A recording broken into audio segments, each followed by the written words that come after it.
Hey guys, and welcome to this week's episode of the Weekly Roundup. This is a new show where I'm just going to be going over all the sort of stuff that's happened in the combat world. Could be boxing, could be MMA, could be car jiu-jitsu, could be anything I want to talk about because, that's just what this series is going to be about. There's a lot of interesting things I want to get stuck into today. And this series is going to be, so I can sort of open up and talk about different sort of things that are happening, aka like the Ryan Garcia fight. I can break down different fights on these. I can talk about hypothetical matchups, all this sort of stuff. So it's just adding a bit of variety to the channel. So today got a few things to get stuck into. I don't know how long these episodes are going to be. I'm just going to just waffle until I get bored of talking about it. So there's a few things I want to touch on today. First being Ryan Garcia and Devin Haney. Two boxers who've known each other since kids. Ryan Garcia 3, Devin Haney 3 in the amateurs, just having a really crazy history. And, the craziness leading up to the fight, it just made me think of how many different ways this matchup can go. Obviously, Ryan Garcia not looking like he's taking the whole build-up too seriously, the training too seriously, but looked in real good shape on the scale, down in a beer while he's out, which is, an interesting tactic. We've seen a couple of fighters do it in the UFC. I think Donald Cerrone famously did it once. So it's not a thing that hasn't been done before, but that kind of did just point out to me that I didn't think Ryan Garcia was taking this fight very seriously, and I don't think many other people did too. Reading some of his tweets, just absolute craziness. He's just said some mental things. All the interviews, they're face to face. There was just a lot of things that were pointing me in the direction of picking Devin Haney in this fight, and that was my bet. That's what I put on. I thought Devin Haney would win by decision, which I think majority of people in the whole bloody boxing world did, to be fair, because the real problem is Devin Haney can't punch his way out of a wet paper bag. The power on his shots is just non-existent. We saw he managed to drop his last opponent, but that's like, he wasn't really hurt. It was more of a stun, knockdown. And the main worry for me in this fight was if Ryan Garcia does land those shots and he is good enough to hit the real slick sort of defensive boxer in Devin Haney, that he would be able to start hurting him. And Devin Haney really does not have the power to get anyone off him. We saw him fight, I think it was Linares back in the day, hurt him with a real quick combination, 1-2s down the middle, sort of like, what would you call it? Sort of just showed him to the corner with a funny little down. I don't even know what the name is, but taking the piss. And you can see that was Devin Haney's sort of kryptonite. As if he hasn't fought many fast power punchers in his whole career. I mean, there was Lomachenko. I think it's Linares. I think that's how you pronounce it. I might be wrong. To be honest, I'm not the biggest boxing fan. I'm trying to get stuck into it now, just because I've been so concentrated on MMA since I've even got into sort of combat sports. It's just the only thing I ever really enjoyed watching. I would obviously watch the heavyweights, more like the Joshuas and the Tyson Furies, the Wilders. I watched all those sort of fights. But now starting to get stuck into the lower weight classes. And Devin Haney was one of the first boxers I took a liking to, and I could see in his style that he really struggles with someone who can punch quicker than him and someone who hits hard. And, the hardest matchups he's had, Lomachenko and Ryan Garcia now two really dangerous fights. And Lomachenko was a bloated up guy in that fight, really pushing himself to make, I think it was like 145 or something like that. So, not fighting at Lomachenko's real weight class, and arguably he still beat Devin Haney. Didn't have the power to really hurt Devin Haney. Did rock him a couple times, but Ryan Garcia, he definitely had the power to pull it on Devin Haney and pull it on him early. It was in the first round where he wobbles him with the big left hook. And from there on, I think when Devin Haney got hurt, he really struggled to find his way back into the fight. And I think the poor conditioning and sort of the lack of seriousness of Ryan Garcia showed a little bit at points in the fight, because he hurts him bad in the first round, has an okay second round, and then gives up a few rounds up until I think it was the 7th where he got the knockdowns. And then he just take a round off and then hurt Devin Haney, and then take a round off and then hurt Devin Haney, and dominated the fight for real. He dog walked him. It was bad. And the ref. It was interesting to see the ref, absolute shocking shite referee. It was terrible. It was like a 2-on-2 tag team misfits boxing match, the way the fight was going. You had Ryan Garcia and his second personality against Devin Haney and the ref. So yeah, it was just an interesting match with two very many different varieties of how the fight was going to go, because the ref was messing up and Ryan Garcia is so explosive and just, in his mind, it just seems like he's so chaotic, and that can cause danger at any moment, and he really did show it during this fight. He just showed, Ryan Garcia showing the best base for boxing is a bit of cocaine and a bit of schizophrenia, because that guy giving crazy off his head, seemed like he was on all sorts of substances, and whooped Devin Haney's ass. A guy who a lot of people are probably putting in like top 5, top 10 pound for pound rankings in boxing.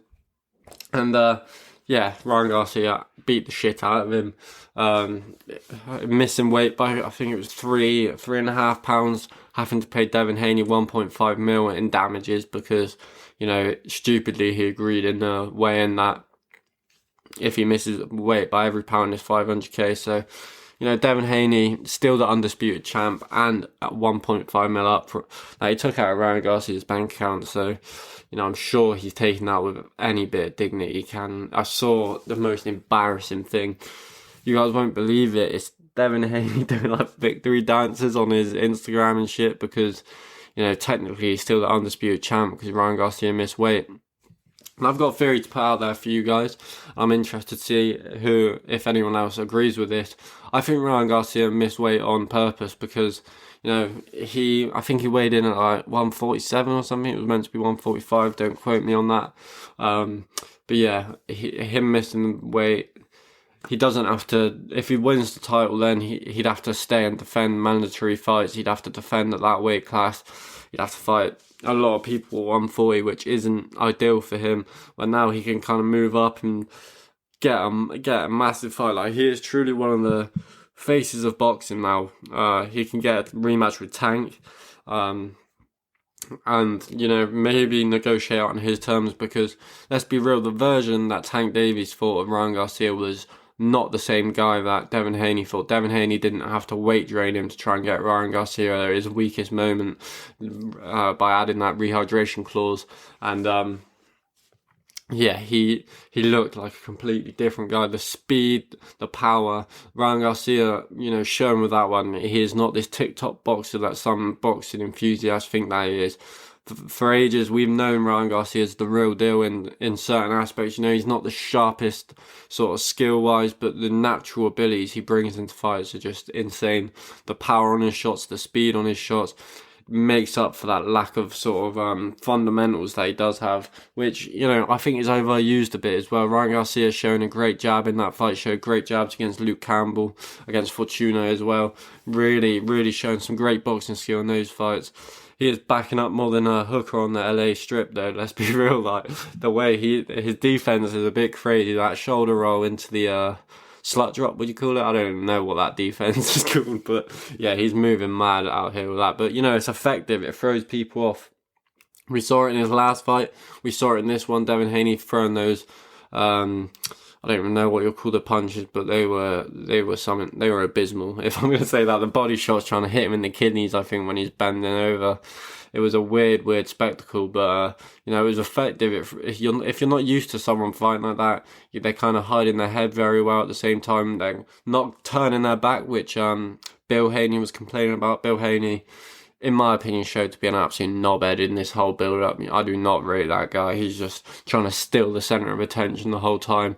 And being a fan of Devin Haney, he's not the most exciting guy, but it was kind of bittersweet watching him get his ass whooped, just because of the amount of shit Bill Haney talking out his ass most of the time, if we're going to be real. And then afterwards, he had the audacity to be on FaceTime to Floyd Mayweather. And let's be real, Floyd Mayweather, okay, he's not the sharpest tool in the shed. He's a bit of a dick himself. But yeah, he has the audacity to be like, we don't need help from you and stuff like that. And Floyd said any time he's reached out to Devin Haney, it's all been love. I don't really know the background. I know he sort of brought Devin Haney up. He kept an eye on him. I don't know. I don't know if he tried to sign him under Mayweather Promotions, but he definitely helped Devin Haney up when he was a kid. And he had a bit of a slower start than a lot of the boxers like Tank and Ryan Garcia. And he really got that boost in skill because of Floyd, to my knowledge, anyway. And yeah, it seems like that relationship's dead now, just because Bill Haney is trying to control his son's life. He's been his coach his whole time. To my knowledge, he's also, you know, it seems like he's his fucking manager as well, the way he's sort of just in charge of everything he does. It kind of reminds me of like Tommy Fury and Tyson and their dad. And yeah, just, it's annoying when you see it, because you need to let these fighters be themselves. You know, we see so many boxers in press conferences. We think the UFC press conferences are bad these days. Try watching a boxing press conference, because if you're struggling to sleep at night, if you're an insomniac, you know, you don't need no medication the doctor's giving you. Just put on any boxing press conference and you'll be out like a light. Yeah. So, yeah, basically, just boxing is kind of being saved right now. That's why I'm getting into it. But the shit talk is not worth sitting and watching, and that's what kind of made this whole build up exciting. Ryan Garcia kind of going like the Muhammad Ali route, or just not as in, I'm not comparing them at all, but sometimes you see the fight, you remember the fight with Sonny Liston. Obviously, I'm not saying I remember it. I was, you know, not born yet when that happened, but you hear people talk about it, and a lot of that sort of mental game was used, where Muhammad Ali was this young kid and no one thought he stood a chance against Sonny Liston, and, you know, he was mental for doing it. I think he was an 8-1 underdog or something like this, and yeah, he goes and shocks the world, and just, he's this young pretty boy who's just talking. It seems like he's talking more than training, and comes in and shocks the world, and that's exactly what Ryan Garcia did. So big hats off to Ryan Garcia. I'm sorry if you watch this channel for MMA. That is me done talking about the Ryan Garcia fight. We've got a few MMA things to get into, and the first thing I'm going to get into, finishing off my chat oh god, finishing my chat about UFC 300, a few of the pundits, mainly I saw on the Bisping Anthony Smith podcast, I saw on the Chael Sonnen DC show, whatever the hell that's called these days. I don't know, their host changes more than ours does, and we got a few different people on rotation over here. So yeah, on a few of those shows, talking about if Herb Dean interfered with the fight, if that put Jamal Hill off and then maybe left him susceptible to the knockout.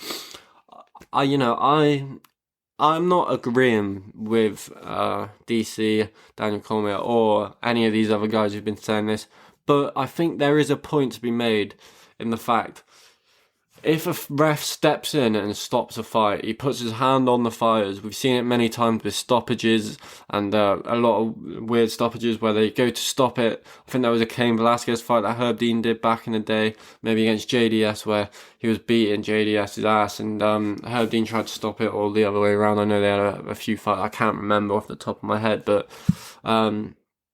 there's been a few instances as well that I remember seeing refs doing, not necessarily Herb Dean, where if you put your hand on the fire, you cannot back out afterwards. Whatever your decision is in your head there, you have to go ahead with that decision. And maybe it could have affected Jamal Hill just a tiny bit, where, you know, if you see the ref step in and put his hand on the other fighter that you just kicked in the nuts, you're going to be like, oh, okay, he's going to take a minute. He kind of looked at Herb at the start and shook his cup a bit, kind of indicating that he wanted it to be stopped.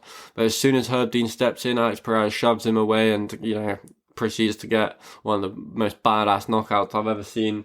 And I'm happy it happened, you know. I predicted Alex Pereira, and I'm a massive fan of Alex Pereira, but I'm a big fan of Jamal Hill too, and I am interested. He did say he was a little bit put off by it. He has made no big excuses, you know, after fights like that where you get finished so quick and someone makes it look so easy against you. It's easy to jump to all these different conclusions. Like, you know, we spoke about Cody Garbrandt talking about his vertigo, whatever the hell that is. I still didn't do no research on that, but, you know, we've heard about fighters come out with these excuses after the fight. And yeah, it's refreshing to see Jamal Hill not really blame Herb Dean. He said it's all on him. You need to stay concentrated at all times. Now down to the fact, do I think that had a effect on the fight? I think it might have had a small effect, like I've already been through already. You think that fight's going to be stopped, then all of a sudden someone's in your face. But, Jamal Hill was ready. He literally threw a right hand that was so close to connecting just before the left hook hit him. So, no complaints from me. Herb Dean, I do think if you step in like that, you got to call it, it's not up to the fighter if they just push you away. You stop it and you say, oh, you're right, yeah, you're right. You sure you need to take any time? No, all right, carry on. You pull them apart a bit, you wave your hand down the middle of them and you let them carry on. But, he kind of just let Alex Pereira dictate what was happening in the fight, and I don't know if, as a ref, you should do that. But I'm not saying it's a bad reference from Herb Dean. It's just a little, it just leaves the smallest little stain on the fight, but, that's gone out of my head. That's probably not even in Jamal's head anymore, so people need to forget about that. Alex Pereira just providing another great knockout. Just been a pleasure to watch Alex Pereira since he's come into the UFC. And let's get on to what I think Alex Pereira does. There was talks about him fighting at UFC 301 Brazil. That would have really, really helped. Well, I'm not going to say save that main card, because to be honest, I'm a fan of the card anyway. I know a lot of people are talking shit on it. I'm just, Panjota and Jose Aldo are two of my favourite fighters, so I'm just gassed to see them back. And you got Anthony Smith on there. Get to see if he can, because we've seen Anthony Smith in this position before, where he kind of drops down in competition way just down to near the top 15, and then he starts smoking people like Jimmy Crute and Ryan Spann. So it'll be interesting to see if he does that. Alex Pereira not being able to jump on the main card because 2 broken toes. I'm pretty sure Yuri said he was ready by then. He'd be ready to fight then. So that would have been a badass rematch for the UFC Brazil card. And we're not going to get that. I think he's going to probably be fighting not too long again, because Ankalaev coming out and saying you want to fight in Abu Dhabi at the end of the year. Alex Pereira really did not like that. He's, why do we have to wait all that long so we can fight somewhere that you've got all the support in when I'm the champion? I would not say that. I'd say we got to fight in America, we got to fight in Brazil, because as long as it's not in sort of one of those Arabic or sort of Muslim-based countries, everyone's going to be supporting Alex Pereira, most people anyway, so he'll want to be fighting where he's getting all the support. There's going to be a lot of times in that fight where he's got to drag himself from bottom and, rely on that sort of crowd energy a bit. I can see that being a big factor in the fight. People going mental for Alex Pereira if he's fighting, imagine Ankalaev sort of gassing out from wrestling him and he's starting to land big shots. That sort of crowd energy pushes you on in those championship rounds, and I think he'll be craving that, and I would be very surprised if he lets Ankalaev fight in sort of home territory. Going on to next, there's a few things I want to talk about still.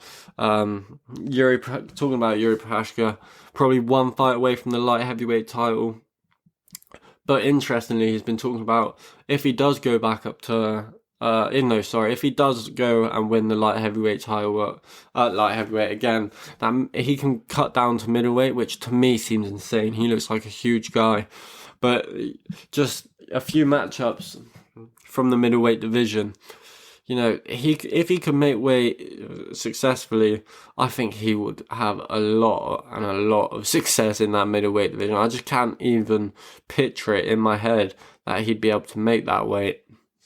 And he's such a beast, such a big, strong guy at light heavyweight.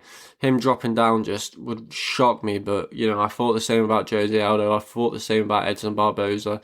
And as these bigger guys, maybe you're not as ripped. Remember how ripped Edson and Jose are. It might be easier to cut weight for them. I'm not 100% on if you're a bigger guy, is it harder to cut weight? If, they probably get more of a sweat on maybe. There's a few different factors that might make the weight cut easier for him. And I'm just going to go quickly, top 15. Say Yuri's fit and healthy at middleweight. Number 15, Chris Curtis, let's be real. He beats Chris Curtis. Kyle Borralho, not enough experience. Yuri's fight grapplers before, smokes him. Paul Craig, he's going to knock out Paul Craig unless he gets caught in some crazy armbar. Anthony Hernandez, an interesting matchup, probably might be able to push takedowns, but on the feet he has nothing for Yuri. Khamzat Chimaev at number 11, interesting fight. Yuri showing against Glover that he can survive someone who's really good at jiu-jitsu, and Chimaev slowed down a lot of rounds. So for me, that's a fight I just about favour Yuri in. So that, again, beating all of the top 15 to 11, beats Jack Hermansson pretty easily, beats Dolidze pretty easily. Nassim Imavov, a really good fighter, good kickboxer, but makes a few too many mistakes. I think he'd get through him. Paulo Costa, interesting matchup to be fair, because Yuri's very hittable. Paulo's got a decent chin, but I think the power would be too much. Brendan Allen, very good matchup. Again, Allen, it can be a bit chinny, gets caught. I'd say Yuri wins. Marvin Vettori, Yuri wins. Jared Cannonier, good matchup that. But the thing is, it's just about, if we're talking about a healthy Yuri at light heavyweight, he's going to be the champ, let's be real. There's even like Robert Whittaker, Adesanya, Sean Strickland as the top three. None of them are necessarily beating him. I think the hardest fight for him is probably Dricus, just because Dricus is so big and strong for that weight class. Really good chin, hits really hard as well. So the Dricus fight is the most interesting one. And Yuri, if he ever goes down to middleweight, I feel sorry for those guys because they're all in for a hiding if that happens. Getting on to my last topic. I think this is my last topic. Last couple things I'm going to talk about. UFC Manchester's just been announced. I think they got a main one. Could be, I think it's 303 or 304. Don't have it in front of me, sorry. The thing that I'm taking away, I'll be getting tickets. I'll film as much as I can of it. It'll be up on the channel. It'll probably be off the new iPhone. So the camera quality and mic quality shouldn't be terrible, but it's not going to be top notch. But I'll get as much of that on footage as I can. It's really interesting because they've done us dirty. I remember the Bisping Anderson Silva one being 3 a.m. main card, and they've done it again, haven't they? The card starts at 11 p.m. I think, and then goes up main card at 3 o'clock in the morning. So you're telling me I'm going to be sat in the the Co-op Arena? I've never even heard of that arena. It's the new one in Manchester. I don't know if it's the Shot brand or whatever the hell it is, but apparently it's the biggest arena in the UK now. So yeah, hopefully tickets won't be crazy. I think the last time I went it was about $220 for some pretty shitty seats. So UFC events are not cheap. If you're saving to go to one, get a few months in advance when you know you're going, and stack that bank account because it's going to be an expensive weekend. Going up to Manchester for me couldn't be further away from me in the UK really, unless I'm going up near Scotland. So again, another shit situation. Big long travel, long ass night, and then back for work on the Monday, which just sounds so exciting. 3 a.m. Let's talk about the card. Obviously no fights announced yet, I don't think. I think some fighters announced that they're fighting on the card. So I'm going to give you quickly off the top of the head, so this might be terrible, my fantasy main card for that card, for the UFC 304. Main event, Tom Aspinall, Curtis Blades. I think they've got bad blood, they've got a history. Tom Aspinall will really want that win back, get revenge, and that's a great matchup to put on. Obviously, Curtis Blades coming off the massive win off Almeida, so he deserves that. And Cyril Gane, get him as far away from a title shot as we possibly can. He's probably waiting to fight Tabora in France again, or turns down any hard challenge unless it's for a title shot. So I do not want to see him benefit off Tom Aspinall, even though Tom will smoke him anyway. So I think that's the matchup to go with. Tom Curtis Blades, probably the best matchup you can make at heavyweight right now. And then it just leaves Tom to hopefully go and smoke John Jones or the Stipe winner if they have the balls to stick around and fight him. And then going on to the co-main, my co-main, I think these two are going to be pretty nailed on, to be honest. I think this is all the rumours have been leading up. Leon Edwards versus Bilal Muhammad. again, a fight with history. Leon Edwards got so bored of punching him in the face, he started to eye gouge his eyes out. And yeah, that fight got called off by Leon TKO. And in the rematch, it's going to be the same situation. Leon is going to TKO Bilal Muhammad. Probably not, though, because Leon goes to decision in every other fight apart from one head kick he's landed in his whole career. But, you know, I'm going to call TKO Leon Edwards one of my favourite fighters. I'd be so excited to see him live. Going on to the third fight down. I think this one's pretty much all but confirmed. I'm going to go Arnold Allen. Actually, no. Let's be real. MVP, if he's on this card, I think he said he will be, is going to get that jump before him. I'm going to go MVP Geoff Neal as the third fight down. I think, you know, if you have those 3 fights at the top of the pay-per-view, bangers, you know, all 3 of them fights are going to be electric. And, yeah, I think that matchup is just insane. So, yeah, that one, third fight down. Fourth fight down, Arnold Allen, Giga Chikadze. I think that's probably the best way you can go with it. Arnold Allen, that might be a bit of a jump down for him considering he got shafted by Mayweather Evloev and his nut-hugging tendencies. So yeah, Arnold Allen having to jump down in competition a bit, but I'd be very confident in picking him against Giga because probably my bias, to be real. Giga's a good fighter, but I wasn't impressed with him in his return after that, you know, career-ending beating from Calvin Kattar. I wasn't impressed with his fight.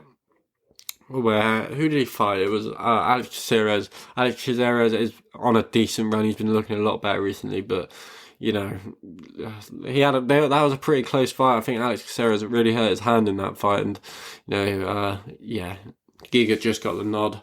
So that's the fourth one. Fifth one, Paddy Pimblett, Bobby Green. Let's go. I think that's the best fight you can do for Paddy Pimblett right now. I think giving him to Moicano to be fair, they're both real hard matchup. I think Moicano is actually pretty decent on the feet as well, and I would say he's just got better jiu-jitsu than Paddy, and a way better wrestling game than Paddy as well. Like Paddy can score takedowns against Jared Gordon. Moicano's taken down Turner with every attempt. You know, his wrestling's really solid. I think he's training at American Top Team with all those beasts. So yeah, you can see his wrestling's really come a long way.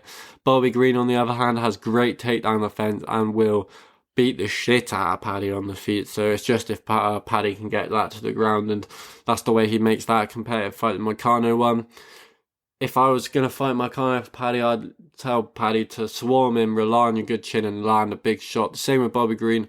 Bobby Green is going to be so much better than Paddy on the feet, but there's always opportunities to catch Bobby Green. And Paddy does have some good natural sort of speed and power. You know, he's a not a big, strong lightweight, but he's a strong lightweight. Hits decently hard just because he's so wild.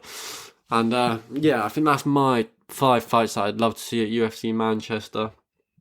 Getting on to the last tiny little thing I want to talk about. John Jones in the gym, the first time since doing his shoulder injury. I don't know if it was a shoulder injury or he wanted to take a year to run a steroid sort of cycle, so he might be able to beat Tom Aspinall. I'm not 100% on what I've thought about that yet, but yeah, I'm joking. Coming off shoulder injury, I'm taking the piss. Coming off that massive injury, back in the gym now, just doing some light workouts. Spend more time training than hiding under the octagon, and you know, I'm pretty sure we're all pretty confident he's going to beat Stipe, and then it just depends if he sticks around to beat or fight Tom in the end. I hope he don't beat Tom, but yeah, that's all I'm going to talk about today. Next week, probably Tuesday, Wednesdays, this is going to be out. The fight predictions are going to be out probably tomorrow or the next day in the main card. This is just another fight night I'm not too excited to break down, but I'm not complaining after that UFC 300. But yeah, I hope you guys enjoyed. Subscribe, like, follow, share, do all that good stuff. Enjoy.